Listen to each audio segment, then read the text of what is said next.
सोलापूर अक्कलकोट महामार्गावर असलेल्या वळसंग टोल नाक्यावर अचानक आगीचा भडका उडाला। दुपारी 4 वाजताच्या सुमारास एका मोठ्या बल्करने पेट घेतला आणि काही क्षणातच संपूर्ण वाहन आगीच्या भक्ष्यस्थानी गेलं। इंजिनमधून निघालेल्या धुराच्या लोटांनी परिसर हादरला, तर पेटलेल्या वाहनानं रौद्र रूप धारण केलं। वाहनाच्या केबिनने अचानक पेट घेतला आणि काही सेकंदातच संपूर्ण बल्कर आगीच्या गराड्यात सापडला।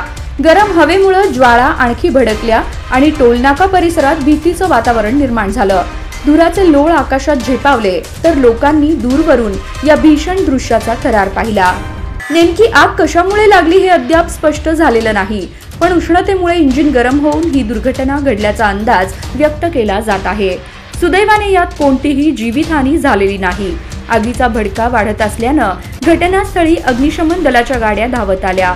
अथक प्रयत्नांनंतर अग्निशमन जवानांनी आगीवर नियंत्रण मिळवलं, मात्र तोपर्यंत बल्करचा मोठा भाग जळून खाक झाला होता।